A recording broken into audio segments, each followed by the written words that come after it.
Pendant longtemps, une frontière a tenu. On pouvait observer ce que les humains faisaient, leurs gestes, leurs choix, leurs habitudes. Mais une chose restait inaccessible, l'état intérieur. La fatigue, la tension mentale, le stress, le doute, la fragilité passagère, tout cela n'était pas mesurable. Les systèmes observaient les effets, jamais la source. C'était une limite inexplorable, une frontière implicite. Mais cette frontière a désormais été franchie par l'intelligence artificielle. Pendant des décennies, toute influence reposait sur une approximation. On savait que certains messages fonctionnaient mieux, certains formats retenaient l'attention, certains moments augmentaient la réceptivité. Mais le système ne savait jamais pourquoi à l'instant précis. Deux personnes exposées au même contenu pouvaient réagir différemment. La variable manquante était toujours la même, l'état mental du moment. Fatigue cognitive, besoin de réassurance, baisse de vigilance, recherche de validation. Tout cela était réel, mais invisible. Alors l'influence restait statistique, massive, imparfaite. On ciblait des profils, jamais des états. Le comportement était observable, l'état mental ne l'était pas. C'était la règle, ce n'est plus le cas. Aujourd'hui, il ne s'agit plus d'observer des habitudes. Il s'agit de mesurer l'état psychologique instantané. Temps de pause, rythme de scrolling, heure de connexion, micro-hésitation, choix évité plutôt que choisi. Pris isolément, ces signaux sont insignifiants.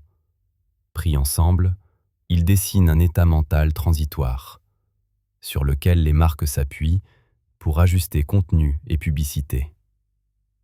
Prenons YouTube, TikTok ou Instagram. Ces systèmes optimisent le temps d'attention, pas la vérité ou l'information. Ils détectent fatigue, vulnérabilité, recherche de stimulation rapide et adaptent les contenus en conséquence. Vidéos plus courtes, suggestions plus réconfortantes, rythme modulé selon l'attention. Ce ne sont pas des hypothèses, c'est documenté. Ça va encore plus loin. Certaines applications modifient la réalité de l'utilisateur, sans qu'il s'en aperçoive. Sur LinkedIn, l'ordre des notifications et les articles suggérés changent en fonction de votre engagement récent, captant votre attention exactement au moment où vous êtes le plus réceptif. De manière similaire, Duolingo ajuste en temps réel le rythme et la difficulté des leçons selon votre performance et votre concentration, maintenant ainsi votre motivation sans que vous vous en rendiez compte. Et Lifesum va encore plus loin. Elle modifie vos recommandations nutritionnelles et vos rappels d'habitude selon votre comportement et votre régularité, influençant silencieusement vos choix alimentaires. Deux utilisateurs ouvrent la même application, mais ne voient pas le même monde. Et là où les interfaces sont passives, les IA conversationnelles deviennent actives. Les IA conversationnelles comme ChatGPT, Grok ou Gemini détectent détresse légère, baisse d'énergie mentale, confusion émotionnelle. Pas par empathie, mais par le langage, le rythme et les mots utilisés. À partir de là, le réel se modifie subtilement. Ton plus doux, phrases raccourcies, options stressantes repoussées. Rien n'est imposé, rien n'est forcé. Mais il est important que l'humain soit avisé. L'IA ne cherche pas à convaincre, elle stabilise un état intérieur. Un individu n'a plus besoin d'être persuadé s'il est maintenu dans l'état mental où la décision paraît évidente. Ce n'est plus le choix qui est influencé, c'est le moment du choix. On ne cible plus âge, catégorie, profil. On cible fatigue, vulnérabilité, besoin transitoire.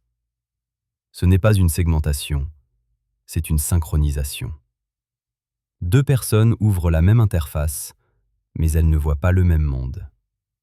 Le réel devient contextuel et l'environnement est optimisé au moment exact où la résistance humaine est la plus faible. Pendant longtemps, on pouvait se dire « Je vois ce qu'on me montre, mais je décide ». Aujourd'hui, La question est différente. Ce n'est plus « qu'est-ce que je choisis ?», mais plutôt « dans quel état suis-je maintenu au moment de choisir ?» Le comportement était observable, l'état mental ne l'était pas. Mais l'IA l'a rendu lisible. Nous sommes déjà dedans.